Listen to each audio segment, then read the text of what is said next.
सबसे पहली चीज़ जो मैंने टैक्स डिवीज़न का चीफ बनने के बाद की, वो थी पर्सनली एक टीम को लीड करके अपनी माँ की फॉर्च्यून 500 कंपनी पर रेड करना। जैसे ही मॉम ने मुझे देखा, उन्होंने मुझे प्राइवेट में बात करने के लिए साइड में ले जाने की कोशिश की, लेकिन मैंने जानबूझकर अपनी आवाज़ ऊँची कर दी और एक कदम पीछे हट गया। मैं अभी ऑफिशियल ड्यूटी पर हूँ। प्लीज़ फेवरेटिज्म का कोई सस्पिशन मत होने दो। क्या आप भूल गई हैं? आप ही ने मुझे ये सिखाया था। जब मैंने फॉर्च्यून 500 कंपनी का रिटन एग्जाम सक्सेसफुली क्लियर किया था, तब इंटरव्यू स्टेज के दौरान अचानक एक नया रूल ऐड कर दिया गया था। कैंडिडेट्स को कॉलेज इंग्लिश टेस्ट बंड 6 में कम से कम 700 स्कोर चाहिए था। मैंने एग्जैक्टली 699 स्कोर किया था। सिर्फ उस एक पॉइंट की कमी की वजह से मुझे रिजेक्ट कर दिया गया। एक साल बाद मेरे अडॉप्टेड छोटे भाई लिन शॉफन का सिलेक्शन हो गया। लेकिन उसके लिए जो सेलिब्रेशन पार्टी मैंने ऑर्गेनाइज की थी, उसमें आंट चैन ने मॉम के शोल्डर पर हाथ रखा और स्माइल करते हुए कहा, प्रेसिडेंट लियू अपने बच्चों का कितना अच्छे से ख्याल रखती हैं। उन्हें पता था कि शॉफन कभी बंद 6 में 700 स्कोर नहीं कर पाएगा, इसलिए उन्होंने रिक्वायरमेंट ही कैंसिल कर दी। मैंने ज़बरदस्ती स्माइल की। ऑन चैन, आप मजाक कर रही होंगी। जब मैंने पिछले साल 699 स्कोर किया था, तब मेरी मॉम ने फेवरेटिज्म का ज़रा सा भी यूज़ नहीं किया था। शाओफन अपनी एबिलिटी की वजह से सिलेक्ट हुआ है। इसका किसी और से कोई लेना देना नहीं है। आंट चैन ने ऑकवर्डली अपने हाथ हिलाए और उनके चेहरे पर गिल्ट साफ नजर आ रहा था। ऐसा कैसे हो सकता है? पिछले साल वो रिक्वायरमेंट स्पेसिफिकली तुम्हारी मदर ने ऐड करवाई थी। मैंने मॉम को पूरी तरह शॉक्ड होकर देखा। उन्होंने एम्बैरेसमेंट में 2 बार खांसा। हम माँ और बेटा हैं। हमें सस्पिशन से बचना पड़ता है। शाओफन अडॉप्टेड है। अगर वो सिलेक्ट नहीं होता, तो आउटसाइडर्स कहते कि लिन फैमिली ब्लड रिलेशन ना होने वाले लोगों के साथ बुरा बर्ताव करती है। और वैसे भी शॉफन ने इतने लंबे टाइम तक बहुत मेहनत की है। वो एक अच्छे रिजल्ट का हकदार है। मेरे चेहरे की स्माइल धीरे धीरे कड़वी हो गई। ठीक है, अगर आप इतना सस्पिशन से बचना चाहती हैं, तो ईयर एंड टैक्स इंस्पेक्शन के वक्त मैं भी ज़रा सी मर्सी नहीं दिखाऊंगा। शोर से भारी डिनर टेबल एक पल में बिल्कुल खामोश हो गई। आंट चैन को शायद रियलाइज हो गया था कि उन्होंने कुछ ऐसा कह दिया है जो उन्हें नहीं कहना चाहिए था। उन्होंने जल्दी से हंसी के साथ सिचुएशन संभालने की कोशिश की। मैं नाशे में हूँ, बस कुछ भी बोल रही हूँ। टियान किंग, दिल पर मत लेना। मैंने उनका मेरी तरफ बढ़ा हुआ हाथ हटा दिया और टेबल के हेड पर बैठी मॉम की आंखों में सीधा देखा। तो पिछले साल इंटरव्यू की वो एक्स्ट्रा रिक्वायरमेंट सच में आपका डिसीजन था? मॉम चुप रही। डैड ने साइड से मेरा हाथ हल्का सा खींचकर कहा, अपनी मदर से बहस मत करो। मैंने उनका हाथ झटक दिया और अब मैं अपनी आवाज़ को कंट्रोल नहीं कर पा रहा था। क्यों?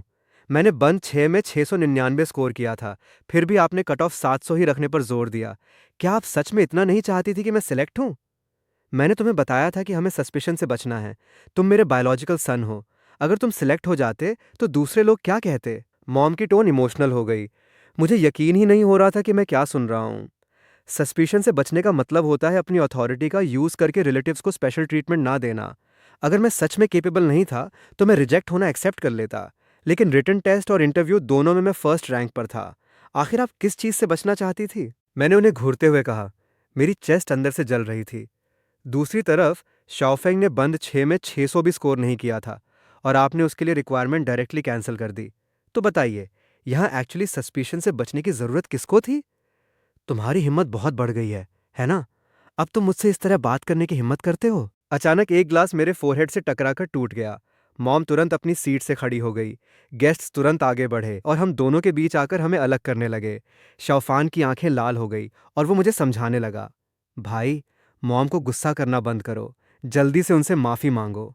मॉम ने शौफान की तरफ इशारा किया, फिर मुझे घुरकर कहा, शौफान को देखो, फिर खुद को देखो। शाओफन ने पूरे 3 महीने प्रेपरेशन की है। उससे अच्छा रिजल्ट क्यों नहीं मिलना चाहिए? और वैसे भी सब जानते हैं कि वो मेरे बेनिफैक्टर का ऑर्फन चाइल्ड है। अगर मैं उसकी हेल्प नहीं करूंगी, तो लोग कहेंगे कि लिन फैमिली आउटसाइडर्स के साथ बुरा बर्ताव करती है। एक बार अपने इस फैमिली के बारे में भी सोच लिया करो। सिर्फ अपने छोटे छोटे इंटरेस्ट को लेकर क्यों बैठे रहते हो? मेरे छोटे इंटरेस्ट? मैंने खुद पर ही एक कड़वी हंसी हंसी। मैंने उस जॉब के लिए पूरा 1 साल प्रेपरेशन किया था। मेरा अच्छा आउटकम किसने इंश्योर किया? मॉम फ्रीज हो गई। मैंने कड़वी स्माइल के साथ बात जारी रखी।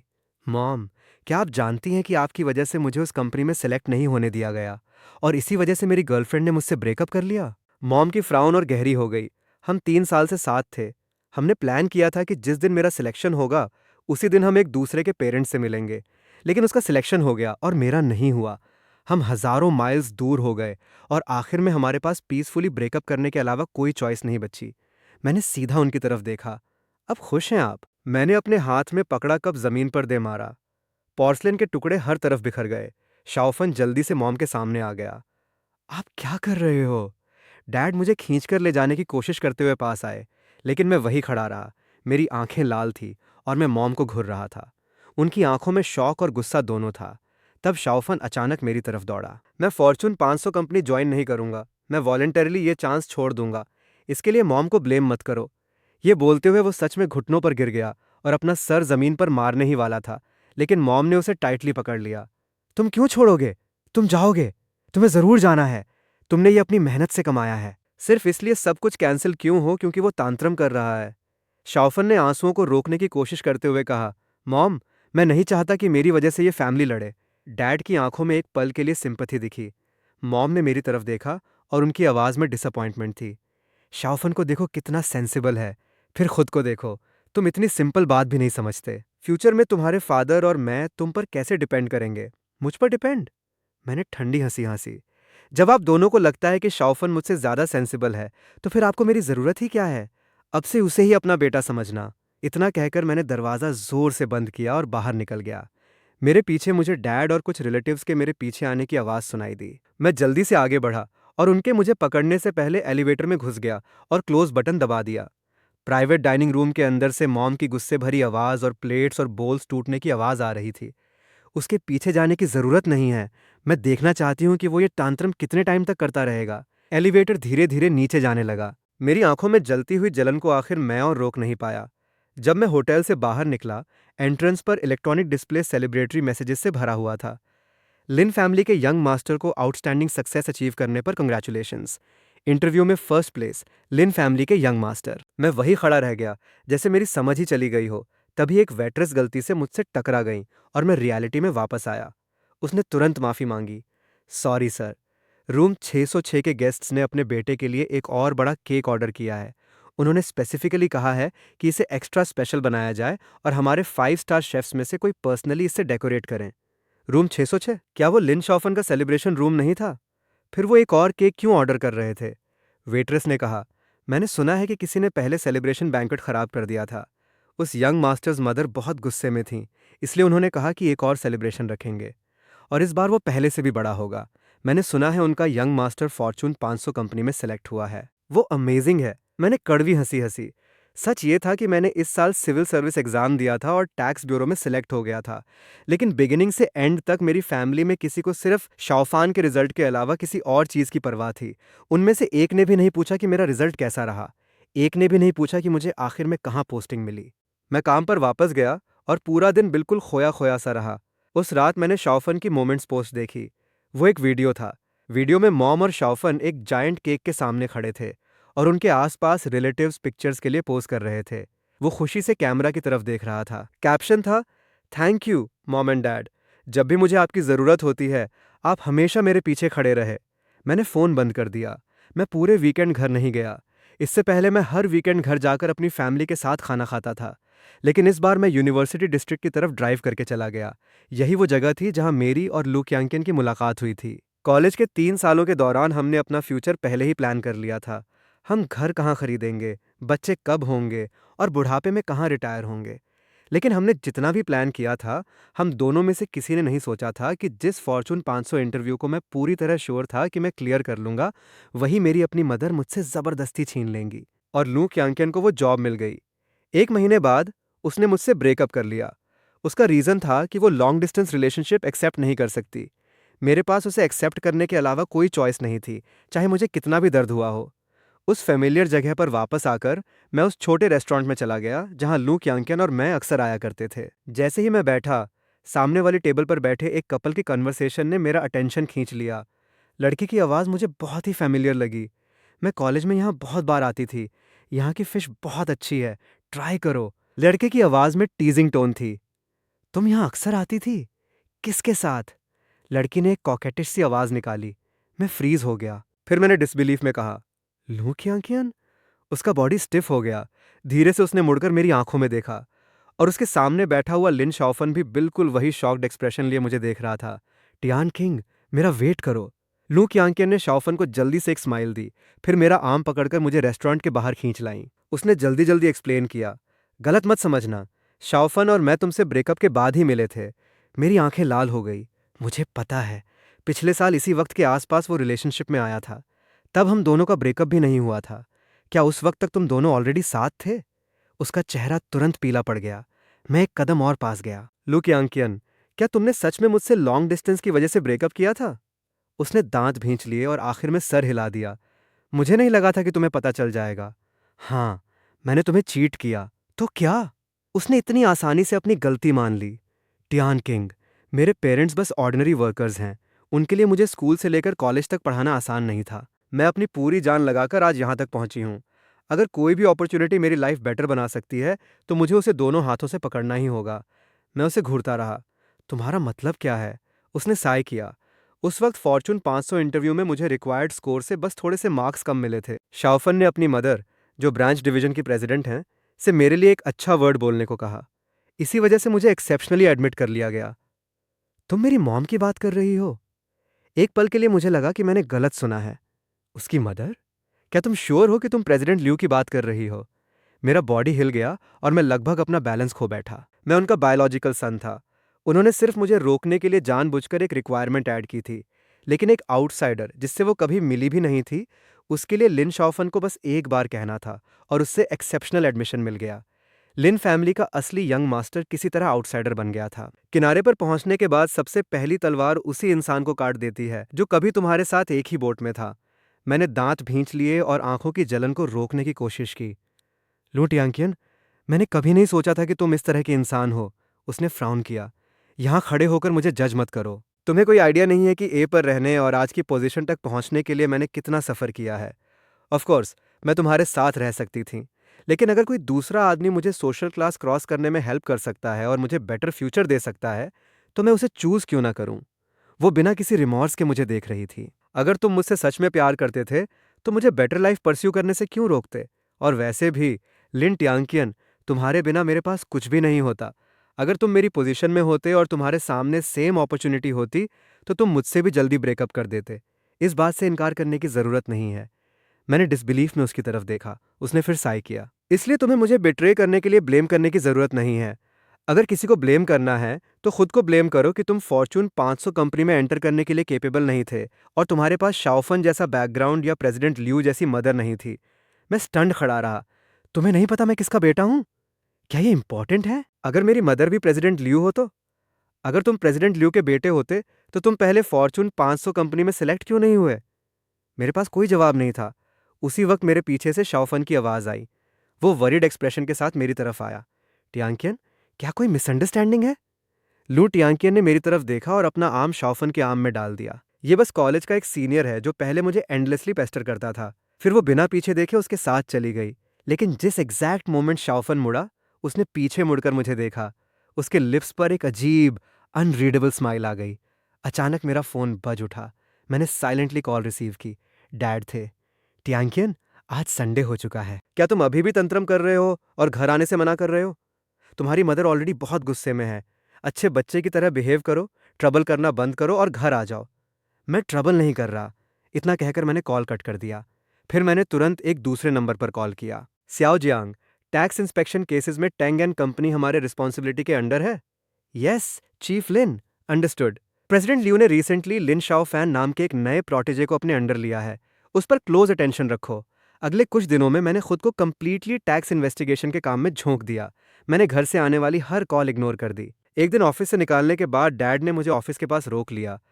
टियान शिंग, आखिर तुम मिल गए। तुम्हारी मदर घर पर तुम्हारा वेट कर रही है। अभी मेरे साथ घर चलो। लगभग एक महीना हो गया था मुझे घर गए हुए। क्या बात है? हम फैमिली हैं।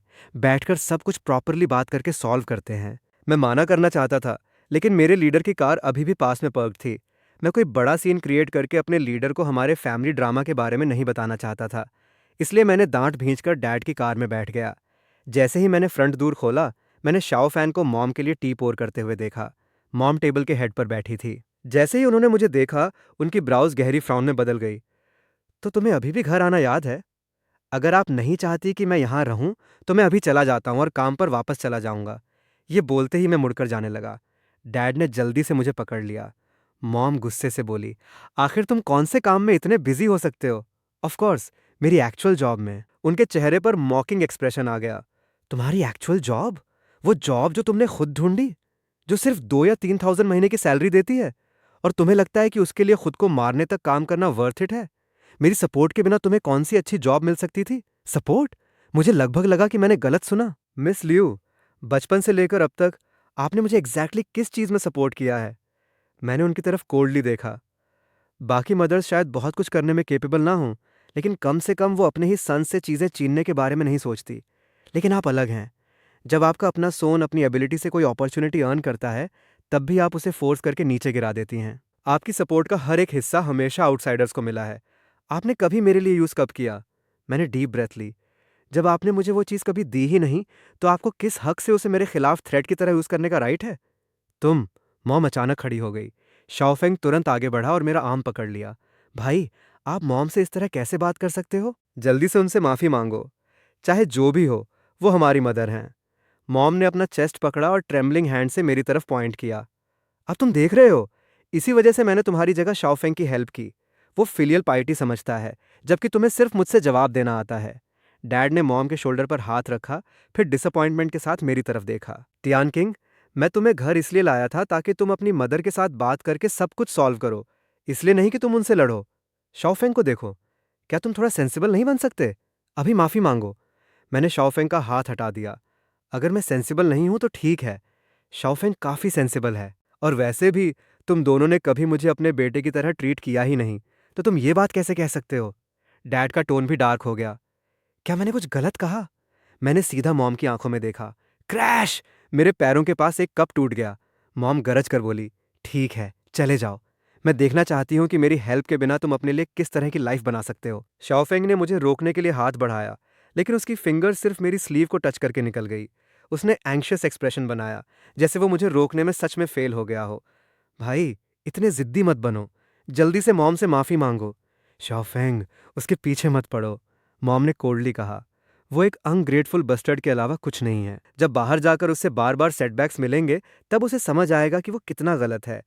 चाहे मैं पहले से खुद को इसके लिए प्रिपेयर कर चुका था, फिर भी अपनी फैमिली को इतनी ओपनली किसी और को फेवर करते हुए सुनना मेरी आंखों को फिर से जला गया। मैंने जल्दी से उन्हें वाइप किया और दरवाजे से बाहर निकल गया।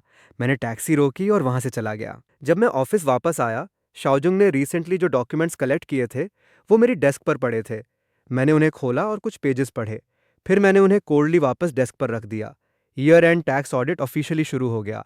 हमारी inspection vehicles Tang gun company की बिल्डिंग के सामने आकर रुकी, और मैं और मेरी टीम सीधा लिन शाओफेंग के ऑफिस की तरफ गए। जैसे ही शाओफेंग को पता चला कि हम वहां क्यों आए हैं, उसने कोल्ड लाफ की। मेरी इन्वेस्टिगेशन? क्या तुम्हें पता भी है मैं कौन हूं? तुम्हें किसने ऑर्डर इशू करने की हिम्मत दी? मैंने। आज हम इन्वेस्टिगेशन करेंगे। लिन शाओफन मेरी आवाज की तरफ मुड़ा। जैसे ही उसने मुझे देखा, उसका चेहरा बिल्कुल पीला पड़ गया। टैक्स डिवीजन 1, लिन टियान किंग। हमें एविडेंस मिला है कि आपने टैक्सेस इवेड किए हैं। प्लीज इन्वेस्टिगेशन में कोऑपरेट कीजिए।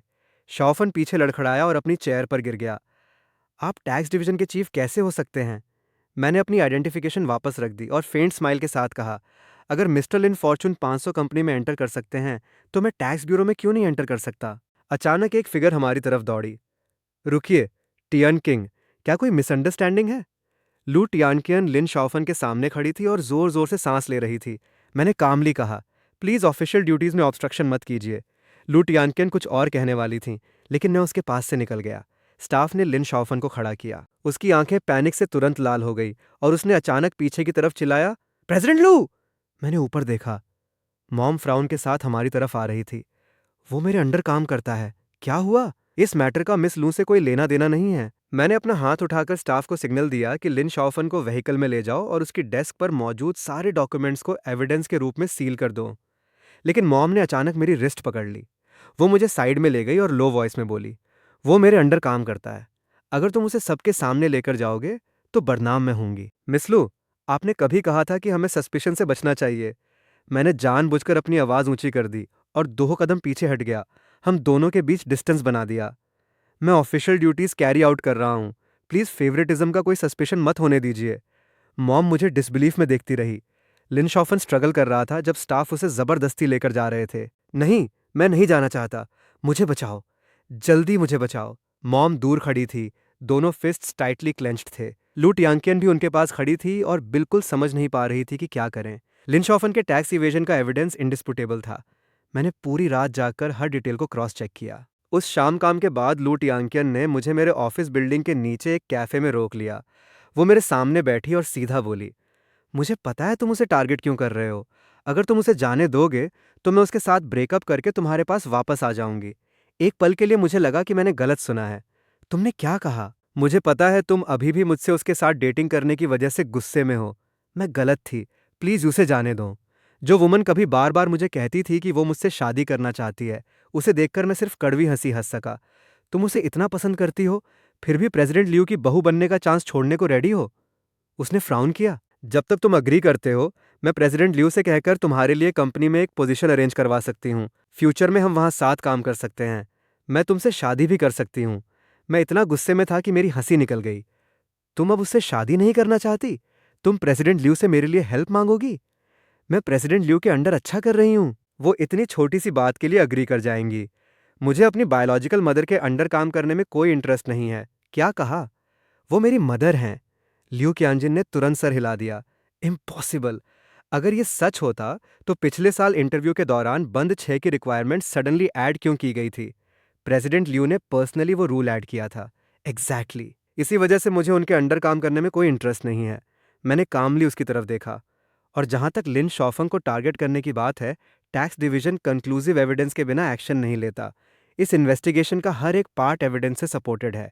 ये कंट्री के टैक्स इंटरेस्ट से जुड़ा मैटर है। मैं सिर्फ अपनी पर्सनल डिसीजन की वजह से इसे सिंपली जाने नहीं दे सकता। उसकी आंखें शॉक से भर गईं।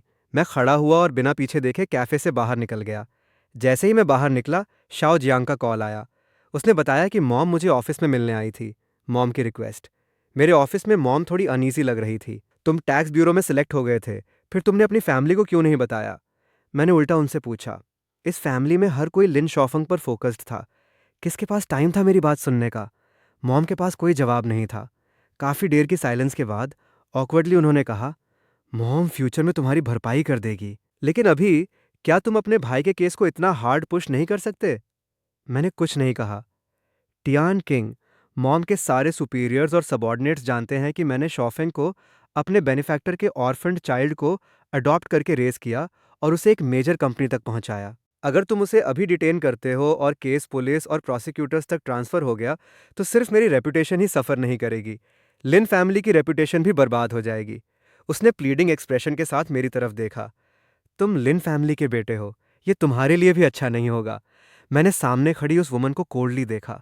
पहली बार मुझे वो बिल्कुल अनजान सी लगी। मॉम, मुझे ऑनेस्टली बताइए, क्या आप सच में लिन शॉफन की केयर करती हैं, या फिर अपने बेनिफैक्टर के अडॉप्टेड सन को रेस करने की इमेज का यूज करके अपने लिए मोमेंटम बिल्ड कर रही हैं और हेडक्वार्टर्स में अपनी अपकमिंग प्रमोशन के लिए सपोर्ट गेन कर रही हैं? तुम क्या बकवास कर रहे हो? मॉम अचानक इमोशनल हो गई। नॉर्मली इतनी कंपोज्ड और स्टेडी रहने वाली इस वुमन को मेरी बातों की वजह से कंप्लीटली कंट्रोल लूज करते हुए देखकर मुझे सब समझ आ गया। मैंने सच को हिट कर दिया था। एक वक्त पर मुझे लगा था कि मॉम जेन्युइनली अपना ग्रैटिट्यूड का कर्ज चुका रही हैं। आखिर लिन शॉफन उनके डिसीज्ड बेनिफैक्टर का बेटा था। इसी वजह से इतने सालों तक मैंने लिन शॉफन को अपने छोटे भाई की तरह ट्रीट किया। चाहे मॉम उसे मुझसे ज़्यादा फेवर करती थी, मैंने कभी इसे ज़्यादा सीरियसली नहीं लिया। लेकिन जब मैंने काम करना शुरू किया और ज़्यादा लोगों और दुनिया को देखा, तो धीरे धीरे मुझे समझ आने लगा, मेरी मदर वो इंसान कभी थी ही नहीं जो मैं समझता था। क्योंकि मैं उनका बायोलॉजिकल सन था, उन्होंने कंपनी में मेरे एंट्री का रास्ता ही बंद कर दिया। और इसका उसे ये प्रूव करने के लिए किया कि वो कितनी फेयर और सेल्फलेस हैं। क्योंकि लिन शॉफन अडॉप्टेड था और उनके बेनिफैक्टर का बेटा था, वो उसके लिए एक्सेप्शंस क्रिएट करके उसे प्रमोट कर सकती थी और इससे सबको दिखा सकती थी कि वो कितनी लॉयल और ग्रेटफुल हैं। और सबसे इंपॉर्टेंट बात, मॉम के डिसीज्ड बेनिफैक्टर के हेडक्वार्टर्स के एक लीडर के साथ कभी स्वर्ण सिस्टर्स वाली रिलेशनशिप थी। मॉम का फेवरेटिज्म का हर एक स्टेप केयरफुली कैलकुलेटेड मूव था। मिस लू, इस ऑफिस में ऑडियो और वीडियो रिकॉर्डिंग इक्विपमेंट लगा हुआ है। मेरा सजेशन है कि आप आगे कुछ भी कहने से पहले केयरफुली सोच लें। मॉम अपनी बात पर अटक गई। आखिर में वो बिना एक और वर्ड कहे खड़ी हुई और चली गई। मुझे लगा था कि अब वो फाइनली पीछे हट जाएंगी, लेकिन मैं गलत था। Family gathering. New year holiday के दौरान मैं घर गया क्योंकि मैं अपने कुछ चाइल्डहुड फ्रेंड से मिलना चाहता था। जैसे ही मैंने दूर खोला, मुझे रियलाइज़ हुआ कि पूरी फैमिली मुझे देख रही थी। डैड ने सबसे पहले कहा। उनकी आवाज़ में अनमिस्टेकेबल कमांड थी, टियानचिंग, घुटनों पर बैठो और अपनी मदर से माफ़ी मांगो। मैंने फ्राउन किया। तब मैंने नोटिस किया कि मॉम पहले से काफ़ी ज़्यादा एग्जॉस्टेड लग रही थी। उनका वेट भी कम हो गया था। हम फैमिली हैं, मेरे अंकल ने फ्राउन करते हुए कहा। क्या अपनी ही मदर को इस तरह बुली करते हो? तुम्हारी मदर ने तुम्हें रेस करने में बहुत कुछ झेला है। क्या तुम्हें सच में लगता है कि तुम टैक्स ब्यूरो में प्योरली अपनी एबिलिटी से सिलेक्ट हुए हो? ये सब तुम्हारी मदर के कनेक्शंस की वजह से हुआ। अगर लोग उनकी रिस्पेक्ट में तुम्हें चांस नहीं देते तो तुम्हें कौन सी जॉब मिलती? बिल्कुल, टियानचिंग, एक और रिलेटिव ने ऐड किया। पेरेंट्स का लव हमेशा क्वाइट और सेल्फलेस होता है। तुम ऑलरेडी एडल्ट हो, फिर भी इमेच्योर चाइल्ड की तरह बिहेव क्यों कर रहे हो? बाकी रिलेटिव्स भी बोलने लगे। एग्जैक्टली, शाओफों को देखो, वो हमेशा अपनी मदर के बारे में सोचता है। देखो कितना सेंसिबल है, डैड ने सियाह किया। टियानचिंग, मुझे पता है तुम मुझसे और अपनी मदर से इसलिए रिजेंट करते हो क्योंकि हम शाओफों से ज़्यादा प्यार करते हैं, लेकिन उसकी वजह यह है कि उसने तुमसे ज़्यादा सफ़र किया है। तुम कंफर्टेबल लाइफ में बड़े हुए। तुम्हारी मदर और मैंने तुम्हें जो कंडीशंस दी थीं, वो शाओफों के चाइल्डहुड से बहुत बेटर थी। उन्होंने सीरियसली मेरी तरफ देखा। तुम सिर्फ ये फोकस नहीं कर सकते कि तुमने क्या लूज़ किया, जबकि ये देखने से इनकार कर रहे हो कि हमने तुम्हें क्या दिया। हो गया? मैंने उनकी बात काट दी। फिर मैंने अपने अंकल की तरफ देखा। अंकल, आपने कहा कि मैं मॉम के इन्फ्लुएंस की वजह से टैक्स ब्यूरो में एंटर हुआ। तो मैं आपसे एक बात पूछता हूँ, क्या किसी कंपनी ब्रांच का प्रेसिडेंट रियली किसी पब्लिक इंस्टीट्यूशन के रिक्रूटमेंट प्रोसेस में इंटरफियर कर सकता है? मैं रुक गया और एक स्टेप पीछे जाकर सोचिए। अगर आपको पता हो कि आपकी लीडर ने अपने ही बायोलॉजिकल सन को अपनी कंपनी में एंटर करने से पर्सनली ब्लॉक किया था, तो क्या आप फिर भी उस सन के लिए जॉब अरेंज करने की हिम्मत करते? मेरे अंकल फ्रीज हो गए और इंस्टिंक्टिवली मॉम की तरफ देखा, लेकिन मॉम ने उनकी आंखों से नजर चुरा ली। मैं बाकी रिलेटिव्स की तरफ मुड़ा, फिर मॉम और डैड की तरफ देखा। आप सब कहते हैं कि मुझे अपने पेरेंट्स से बहुत कुछ मिला। डैड कहते हैं कि शॉफो ने बहुत सफ़र किया। तो मैं आपसे कुछ पूछता हूँ।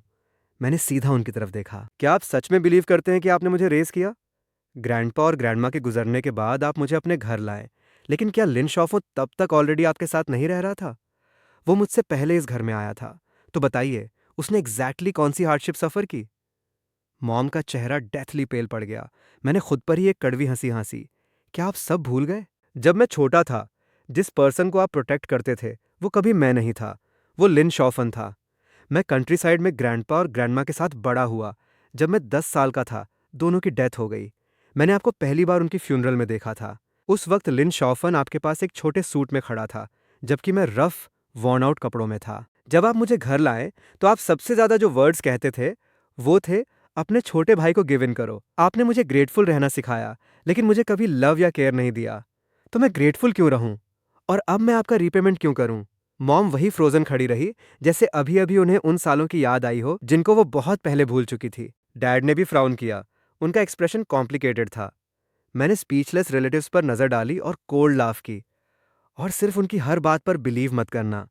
जो पर्सन अपने ही बायोलॉजिकल सन को अबैंडो कर सकती है, अगर फ्यूचर में कुछ होता है, तो क्या तुम रियली सोचते हो कि वो तुम्हें भी अबैंडो नहीं करेगी?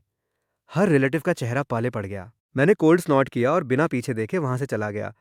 उस आर्ग्यूमेंट के बाद मॉम को आखिर समझ आ गया कि लिन शॉफन के लिए एक्सेप्शंस क्रिएट करना बंद करना होगा। कुछ ही टाइम बाद मुझे पता चला कि मॉम ने ऑफिशियली अपना अडॉप्टिव मदर और सन रिलेशनशिप उसके साथ सेवर कर दिया था। लिन शॉफन अब खुद को प्रोटेक्ट नहीं कर सकता था, इसलिए मॉम ने अपने फ्यूचर को बचाने के लिए जल्दी से उससे डिस्टेंस बना लिया। उन्होंने सिचुएशन को ऑलरेडी क्लियरली देख लिया था। वो जानती थी कि शॉफन का केस कभी रिवर्स नहीं हो सकता, इसलिए अपने करियर को प्रोटेक्ट करने के लिए उससे कट ऑफ कर दिया। लेकिन उन्होंने एक चीज एक्सपेक्ट नहीं की थी। लिन शॉफन की इस दुनिया में शायद कोई इमीडिएट फैमिली नहीं बची थी, लेकिन उसके प्लेंटी डिस्टेंट रिलेटिव्स अभी भी थे। पहले शॉफन मॉम से मिलने वाले पैसे का यूज है उन डिस्टेंट रिलेटिव्स को सपोर्ट करने में करता था जो फाइनेंशियली स्ट्रगल कर रहे थे। अब जब शॉफन ट्रबल में था, उन रिलेटिव्स की इनकम का सोर्स भी खत्म हो गया, इसलिए वो डायरेक्टली मॉम के वर्क प्लेस पर गए और वहां सीन क्रिएट कर दिया। मॉम ने सिक्योरिटी को ऑर्डर दिया कि उन्हें बाहर रखा जाए, लेकिन उन रिलेटिव्स ने तुरंत रिपोर्ट कर दिया कि मॉम ने कनेक्शंस का यूज करके लिन शॉफन के लिए एक्सेप्शन क्रिएट किया था और उसे हायर करवाया था। हायर अप्स ने तुरंत इन्वेस्टिगेशन लॉन्च कर दी। उन्होंने कंक्लूड किया कि मॉम ने लिन शॉफन के टैक्स इवेजन को एनेबल और कवर अप किया था। और इंटेरोगेशन रूम में लिन शॉफन ने सिर्फ ये एडमिट नहीं किया कि मॉम ने उसकी प्रोटेक्शन की थी, बल्कि उसने सिचुएशन में और फ्यूअल भी डाल दिया। उसने क्लेम किया कि मॉम ने उसे अल्टीरियर मोटिव्स के साथ अडॉप्ट किया था और कहा कि वो उसे लवर के रूप में अपने पास रखना चाहती थी। ये सब कंप्लीटली फैब्रिकेटेड था। लेकिन जैसे ही मैटर एक्सप्लोड हुआ, पब्लिक ओपिनियन को कंट्रोल करना इम्पॉसिबल हो गया। मॉम ने डेस्परेटली खुद को डिफेंड करने की कोशिश की, लेकिन उनके पास कोई प्रूफ नहीं था। आखिर में उन्हें उनकी पोजीशन से हटा दिया गया। उस पॉइंट के बाद उनके लिए कमबैक करना ऑलमोस्ट इम्पॉसिबल था। जिस अडॉप्टेड सन को उन्होंने पूरे दिल से ट्रीट किया था, उसी ने आखिर में उन्हें बैकस्टैब कर दिया। नेबर्स और स्ट्रेंजर्स की गॉसिप, जो उन पर इम्प्रॉपर कंडक्ट के एक्यूजेशंस लगा रहे थे, उसके साथ मॉम जैसे ओवरनाइट एज हो गई। उनके हेड पर और ज़्यादा वाइट हेयर्स आ गए। अगली बार जब मैंने उन्हें देखा, उन्होंने मेरी तरफ देखा और एक लॉन्ग साई लिया। मैंने पूरी ज़िंदगी एक वुल्फ को रेज़ किया, सिर्फ इसलिए कि आखिर में वही मुझे बाइट करें। मैंने कुछ नहीं कहा और मुड़कर अपना काम कंटिन्यू कर दिया। इन्वेस्टिगेशन। इसके कुछ ही टाइम बाद मेरा ऑफिस अचानक सील ऑफ कर दिया गया। एक इन्वेस्टिगेटर ने मुझे एक रिपोर्ट लेटर दिया। मिस्टर लिन, किसी ने रिपोर्ट किया है कि आप और प्रेसिडेंट लियू मदर और सोन हैं। उन्हें सस्पिशन है कि आपका रिक्रूटमेंट प्रोसेस इम्प्रॉपर था और आपने प्रेसिडेंट लियू को स्पेशल ट्रीटमेंट प्रोवाइड किया। प्लीज़ इन्वेस्टिगेशन में कोऑपरेट कीजिए। ये ज़रूर कोई मिसअंडरस्टैंडिंग है। शाओजंग तुरंत एक्सप्लेन करने के लिए आगे आया। हमारे चीफ कभी प्रेसिडेंट लियू की हेल्प नहीं करेंगे। सॉरी, हम सिर्फ प्रोसीजर फॉलो कर रहे हैं। जैसे ही हमें रिपोर्ट मिलती है, हमें इन्वेस्टिगेशन करना रिक्वायर्ड है। इन्वेस्टिगेटर्स सिर्फ अपना काम कर रहे थे। मैंने रेजिस्ट नहीं किया। अपना वर्क शाओजुंग को हैंड ओवर करने के बाद मैं इन्वेस्टिगेशन टीम के साथ चला गया। जिन्होंने मेरे खिलाफ रिपोर्ट की थी, वो लिन शाओफेंग के डिस्टेंट रिलेटिव्स थे। उन्हें बिलीव था कि मॉम और मैंने मिलकर शाओफेंग को फंसाया था और उनकी लाइवलीहुड का सोर्स कट ऑफ किया था। वो मेरे खिलाफ रिपोर्ट का यूज़ करके कॉम्पेंसेशन डिमांड करना चाहते थे। लेकिन जैसे जैसे इन्वेस्टिगेशन आगे बढ़ी, वो कंप्लीटली स्टन्ड रह गए। ये सच सामने आ गया कि मेरी ओन मदर ने फॉर्चून 500 कंपनी में मेरी एंट्री ब्लॉक करने के लिए इंटरव्यू रिक्वायरमेंट का यूज़ किया था। टैक्स ब्यूरो ज्वाइन करने के बाद मैंने हर प्रोसीजर लॉफुल और कंप्लायंट तरीके से फॉलो किया था।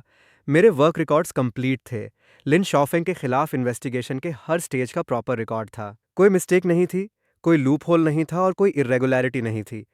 पहले जो एक्यूजेशन था कि मॉम और मैंने मेरे ऑफिस में प्राइवेटली मिसकंडक्ट डिस्कस किया था, वो भी कोलैप्स हो गया, क्योंकि ऑफिस रिकॉर्डिंग्स ने प्रूव कर दिया कि मैंने हमेशा उनसे क्लियर बाउंड्री मेंटेन की थी। मैंने कभी एक भी वायलेशन कमिट नहीं किया था। उन डिस्टेंट रिलेटिव्स को मेरे अगेंस्ट यूज करने के लिए कोई वीकनेस नहीं मिली। उनके पास गिव अप करने के अलावा कोई चॉइस नहीं थी। मुझे अभी भी वो दिन याद है जब इन्वेस्टिगेशन खत्म हुई। लिन शॉफान के रिलेटिव्स में से एक ने अनविलिंगली मटर किया। ये कैसे पॉसिबल है? क्या दुनिया में रियली कोई मदर हो सकती है जो अपने बायोलॉजिकल सन के साथ ऐसा ट्रीट करे? कितनी डिसगस्टिंग पर्सन है। हमने इतनी मेहनत वेस्ट कर दी और कॉम्पेंसेशन में 1 सेंट भी नहीं मिला। मैंने बिटर स्माइल दी। उनके जाने के बाद मैं टैक्सी होम कॉल करने ही वाला था कि मुड़कर देखा और मॉम और डैड को दूर खड़े देखा। उनकी आंखें थोड़ी लाल थी। डैड ने ट्रेम्बलिंग वॉइस में पुकारा, बेटा। मैं मुड़कर जाने वाला था, लेकिन इस बार मॉम ने मुझे रोकने के लिए आवाज लगाई। मेरे कदम वहीं रुक गए। टियान किंग, मॉम गलत थी। आज मेरा बर्थडे है। उस रात मैंने उनके साथ डिनर किया। जैसे ही मैंने फ्रंट डोर खोला, मैं फ्रीज हो गया। लिविंग रूम में एक ह्यूज केक रखा था। हर जगह छोटी कलरफुल लाइट्स लगी हुई थी और डेकोरेशंस लिटिल डॉग्स के शेप में थे। ये किसी ड्रीम से निकली हुई एक छोटी सेलिब्रेशन जैसी लग रही थी। तभी मुझे याद आया, आज मेरा बर्थडे था। टियान किंग, तुम्हें पसंद आया? तुम्हारी मॉम ने ये सब स्पेशली तुम्हारे लिए चूज किया है। डैड ने मुझे एक गिफ्ट बॉक्स दिया। जैसे ही मैंने उस खोला, अंदर छोटे टॉयज, अजीब और अनयूजुअल कैंडीज और एक मैक्का मॉडल था। ये सब वो चीजें थीं जो लिन शॉफान के पास हुआ करती थी, लेकिन मेरे पास कभी नहीं थी। जब मैं छोटा था, मैंने मॉम और डैड से इन चीज़ों के लिए बहुत बार रिक्वेस्ट की थी, लेकिन वो हमेशा कहते थे कि मैं इमेच्योर बिहेव कर रहा हूँ और मुझे अपने छोटे भाई से जेलस नहीं होना चाहिए। उन्होंने कभी मेरे लिए वो चीज़ें नहीं खरीदी। उन गिफ्ट्स को हाथों में पकड़े हुए मेरी आंखों में फिर से जलन होने लगी। मॉम ऑकवर्ड लग रही थी। उन्होंने थ्रोट क्लियर किया। मॉम ने पास्ट में तुम्हें बहुत नेग्लेक्ट किया। मैंने आंखें बंद कर ली। Thank you. फिर मैंने गिफ्ट्स को एक साइड रख दिया। मॉम फ्रीज हो गई। मैं अब बड़ा हो गया हूँ। मुझे ये चीज़ें पसंद करना बहुत पहले ही बंद हो गया था। मॉम की आंखें तुरंत रेड हो गई। वो मुड़ गई और सीक्रेटली अपनी आंखों के कोने को वाइप किया। पूरे डिनर के दौरान हमने बैरली बात की। ज्यादातर डैड ही किसी टॉपिक को स्टार्ट करने की कोशिश कर रहे थे, लेकिन हमें सडनली रियलाइज हुआ कि हमारे बीच की डिस्टेंस इतने लंबे टाइम तक बनी रही थी कि अब हमारे पास एक भी ऐसा टॉपिक नहीं था जिसे हम स्मूथली कंटिन्यू कर सकें। डैड सिर्फ अनइम्पॉर्टेंट क्वेश्चंस पूछ सकते थे और मैं हाफ हार्टेडली जवाब दे सकता था। आखिर में मॉम बोली, टियान किंग, तुम्हारे फादर और मैं फ्यूचर में रिटायर होने का प्लान कर रहे हैं। अगर कभी तुम बाहर थक जाओ या भूखे हो जाओ, तो घर में हमेशा तुम्हारे लिए एक जगह होगी। हम तुम्हारा वेट करेंगे। मैं ट्राई करूंगा। केक की क्रीम मेरे माउथ में मेल्ट हो गई, लेकिन पता नहीं क्यों उसका टेस्ट बिटर लग रहा था। डैड ने साई किया। मॉम ने अपना हेड डाउन किया और क्वाइटली फिर से अपनी आंखें वाइप की। उस रात मैं उनके घर नहीं रुका। मेरा अपना रेंटेड प्लेस बाहर था। अगली मॉर्निंग जब मैं नीचे आया, तो मैंने किसी को नीचे वेट करते हुए देखा। लू कियांकियन, टियान किंग, उसने सॉफ्टली बुलाया। मैंने रिस्पॉन्ड नहीं किया। मैं मुड़कर चलने लगा। वो जल्दी से मेरे पीछे आई और मेरी रिस्ट पकड़ ली। टियान किंग, मैं सिर्फ तुम्हें ये बताने आई हूं कि मुझे रिग्रेट है। मैं उसकी तरफ मुड़ा। तुम्हें रिग्रेट है कि तुमने लिन फैमिली के रॉन्ग रियल यंग मास्टर को चूज किया। तुम्हें रिग्रेट है कि तुमने रॉन्ग पर्सन पर भरोसा किया। उसने हेड शेक किया। नहीं, मैंने रिजाइन कर दिया। मैं एक पल के लिए फ्रीज हो गया। हालांकि लू कियांकियन और लिन शाओफेंग डेटिंग कर रहे थे, लेकिन वो उसके किसी भी टैक्स इवेजन स्कीम में इन्वॉल्व नहीं थी। वो इन्वेस्टिगेशन में इम्प्लिकेटेड भी नहीं हुई थी। उसके रिजाइन करने की बिल्कुल कोई ज़रूरत नहीं थी। मैंने तुमसे पहले भी कहा था। मैंने कहा, तुम अभी यंग हो। अगर तुम फॉर्च्यून 500 कंपनी में रहकर हार्डवर्क करती रहोगी तो तुम्हारा फ्यूचर और बेटर हो सकता है। क्या तुम हमेशा से इसी का ड्रीम नहीं देखती थी? लू क्यांकियन ने अपनी आईज डाउन की और स्याह किया। कोई बात नहीं, मुझे बस अचानक रिग्रेट होने लगा। पहले मुझे लगता था कि मुझे उस ग्लैमरस लाइफ से ज़्यादा कुछ नहीं चाहिए, लेकिन तुमसे ब्रेकअप करने के बाद मैं बिल्कुल हैप्पी नहीं थी।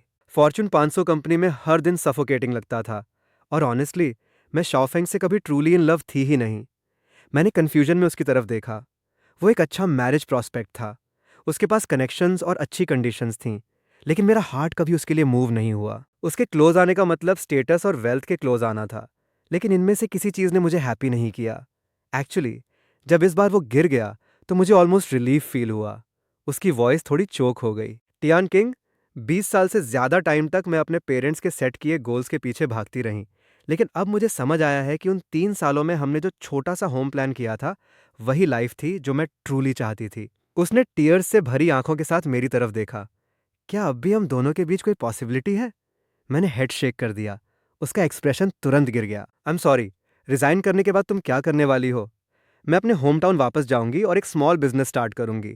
मुश्किल हो सकता है और मेरे पेरेंट्स डिसअपॉइंटेड भी हो सकते हैं, लेकिन मैं थोड़ी देर रुकना चाहती हूँ और फिगर आउट करना चाहती हूँ कि मुझे ट्रूली किस पार्ट पर जाना है। मैंने नोट किया। Then I wish you the best. उसने मेरी तरफ देखा। उसकी आईज रेड थी। आई एम सॉरी, मैंने और कुछ नहीं कहा। मैं अपनी कार में बैठा और ड्राइव करके चला गया। हमने कभी एक दूसरे से ट्रूली लव किया था। मेरे लिए वही इनफ था। आखिर में हम बस अलग पार्ट्स पर चलने वाले लोग थे। चाहे उससे आखिरकार अपनी गलती समझ आ गई थी, मैं कभी पास्ट में वापस नहीं जा सकता था। मुझे अपनी लाइफ खुद जीनी थी। आगे बढ़ते हुए अगले कुछ सालों में मैंने टैक्स ब्यूरो में बेटर से बेटर परफॉर्म किया। मुझे लगातार कई प्रमोशंस मिली। मॉम और डैड भी विजिबली ओल्डर होते गए। जब भी वीकेंड्स पर मुझे टाइम मिलता, मैं घर जाकर उनके साथ मील करता। वो मेरे अराउंड बहुत कॉशियस हो गए थे, जैसे उन्हें डर हो कि उनकी एक गलत बात मुझे टर्न अराउंड करके चले जाने पर मजबूर कर देगी। हम सबसे ज़्यादा पोलाइट स्ट्रेंजर्स जैसे हो गए थे। मैं समझता था कि अगर मैं पास्ट की रिजेंटमेंट को लेट गो करने के लिए रेडी हो जाऊं, तो हमारा रिलेशनशिप एक ह्यूज स्टेप फॉरवर्ड ले सकता है, लेकिन मैं ये नहीं कर सकता था। वो सारी पुरानी ग्रीवेंसेस और वूंड्स मेरे हार्ट में डीपली बरीड एक थॉर्न की तरह थे। मैं उन्हें लेट गो नहीं करना चाहता था, और मैं उन्हें भूलना भी नहीं चाहता था। ये मेरे साथ बहुत अनफेयर होता। मेरे पास आज जो कुछ भी था, वो मेरी अपनी हार्ड वर्क से अर्न किया हुआ था। इसका उनसे कोई लेना देना नहीं था। लेकिन ब्लड टाइज ऐसी चीज नहीं होती जिसे कुछ वर्ड्स के साथ सिंपली कट ऑफ किया जा सके। मैं उनकी ओल्ड एज में उनका ख्याल रखूंगा और उनकी लाइफ के एंड तक उनके साथ रहूंगा। मैं इसे उन पैसों का रीपेमेंट समझूंगा जो उन्होंने कभी मुझे रेस करने में स्पेंड किए थे, लेकिन जिस क्लोज इंसेपरेबल फैमिली ऑफ 3 कि वो दोनों चाहते थे, वो मैं शायद अपनी पूरी लाइफ में उन्हें कभी नहीं दे पाऊंगा।